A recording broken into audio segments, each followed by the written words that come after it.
What do you have to do different when you're staging a show for outside in comparison to inside in the inside theater? Well, the biggest difference is that the stage is so wide that it's focusing the audience's attention into one scene or another. Okay. You don't want the audience playing tennis from one side to right, the ping other, pong. rather, right, okay. but rather focusing on the specific area and then moving those areas around so that there's a good flow of action on the stage and that everybody feels that they're closely affiliated with the action in any one given place. Kind of like theater in the round a little bit. Yes, Yeah. making sure the sight lines work from all different kinds of seats. And, Right. Yeah. Okay. Thank you very much, Marcia. It's very nice talking to you. We're looking forward to seeing the show tonight, and good luck on your future endeavors. Thank you. Thank you. I'm talking to the fight director, and his name is Henry Layton. Hi, Henry. Hey, how you doing? Good. Tell me a little bit about what you do in the show.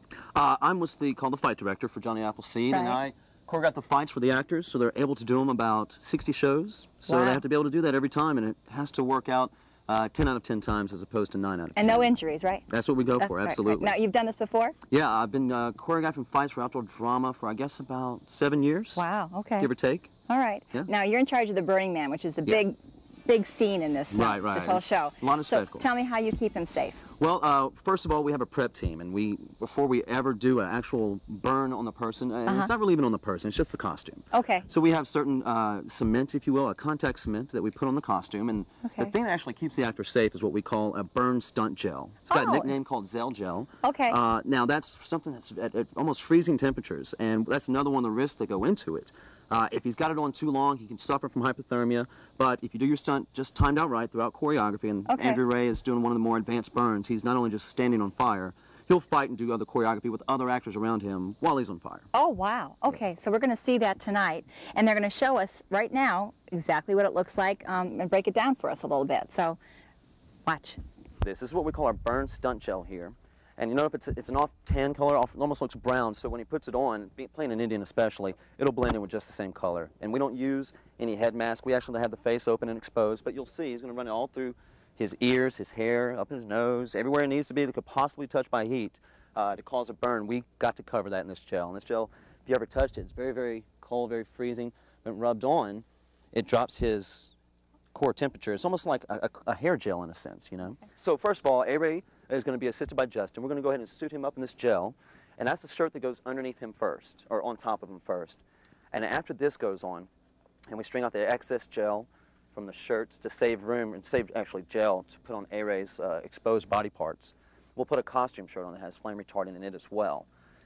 Then we have a 2-layered vest over here that Mim will be painting on what's called our fire pattern, our burn pattern. Oh. So we want it to burn around the ribs because heat rises. And as heat rises, it'll go up the front and up the back, and we also put it up his back to get height out of our burn as well. So here we have the flame retardant shirt going over the gel shirt that protects his actual skin. And you see Mim here, and this has to be a timed out process because as soon as this is on, we have to have this stuff prepared. And the hard part about it, if we prepare this burn pattern too early on this vest, it dries up and we don't have anything to burn. That contact cement won't catch fire. When it's timed out with choreography, which is down to the split second when another actor lights him on fire with a torch. So, as he's finishing getting himself covered up and getting all of his exposed areas covered in this burn gel, Mim is just now timing out her burn pattern at the same time that he's going to be finished, so we can just dress him and send him onto the stage, continue choreography that's already begun without him, so that he can match up with their choreography. So right over here, it looks like she's just now about to be done with one last pattern on her burn pattern. And so then we have this wet blanket, and we have this backstage. And we have fire extinguishers just for backup. We put him out with water every time. Now here comes the key to the safety of this. When he comes off stage from doing his burn stunt, they're there to immediately put him out when he hits this target. We don't want to have any questions, don't have to move. We want to know where he's going to be at every single moment through his burn choreography, to his burn prep, to his burn put out. We're trying to keep him from touching the burn pattern as this vest goes on. Yeah? And we're going to station ourselves. We're going to be the ones that put him out today. We're going to be on these buckets at our 3 locations. Fire extinguisher has been checked and charged, so we know it's good to go. What I'm going to do is I'm going to have us back up so we can give him room for his pattern right here. So we're going to go for an all clear. Everybody's clear. A-Ray, I'm going to light you. I want you to turn your back to me, if you will, because I got this wire. I want to bring that in your path. I'm going to step down stage after I say you're up, okay? You're up. Left side, you still got the right to go. Cool, turn the back, get to the right side, there we go.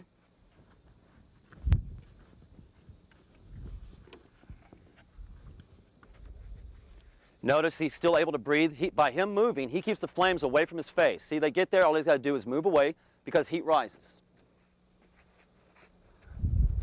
Hit him. Left side, left side. Hot spots? Hot spots clear. All clear? Go shower off. I'm going to go shower off. Successful Bernstein. He's going on the century mark. There's 91 for him so far. Yeah. Cool. This is something kids, teenagers, adults, grandparents should not try at home. Well, we're sitting in the picnic area, and I'm sitting here with Karen Terry. She's the managing artistic director of the theater. Hello, Karen. Hi. How are you? Good. Good. Tell us what the managing artistic director does. Well, the managing artistic director is the person that sort of watches out for the artistic quality of the show, helps put together the artistic staff, which are the directors and the designers and people like that, and watch the budget. Make sure we don't spend too much money. Okay. And make sure the show is a good show. Sounds like you wear a lot of hats. Yes, sometimes. Yes. Sometimes. Now, this concession area that we're sitting in, you had mentioned people can bring their own lunches if they want to and come. What time do the doors open of the whole park area here? What time can they come in? 6 o'clock is generally the time, but people could come up on the weekend during the days, anytime they want.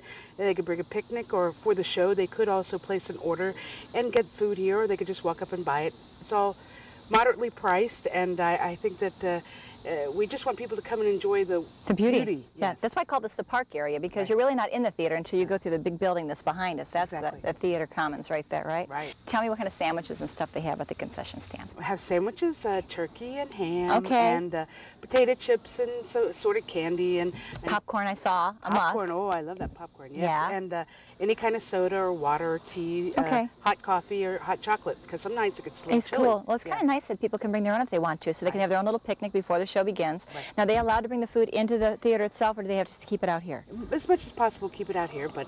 I know they bring the popcorn inside. I saw the boxes. Yes, okay, all right. Okay, that's great. Thank you so much, Karen. Appreciate your time. Construction of the Johnny Appleseed Theater began in the winter of 2001.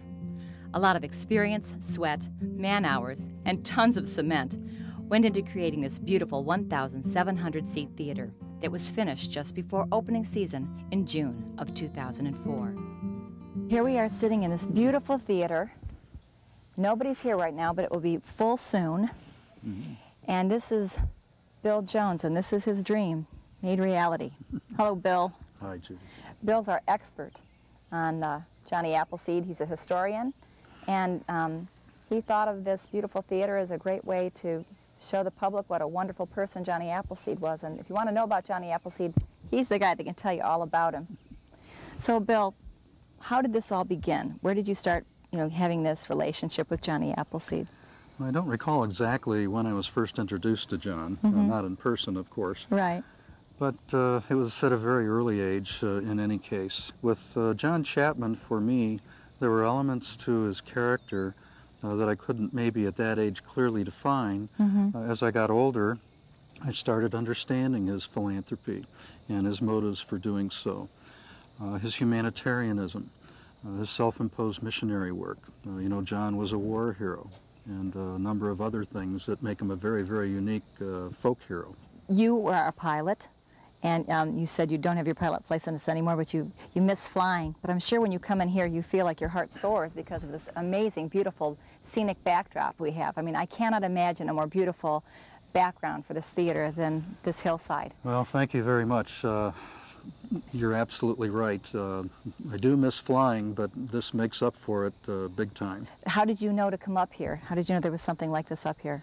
I went to college just down the road here at now Ashland University. Okay. And days even before then, I would get into these hills and hike, and started getting interested in the local history. Okay. And of course,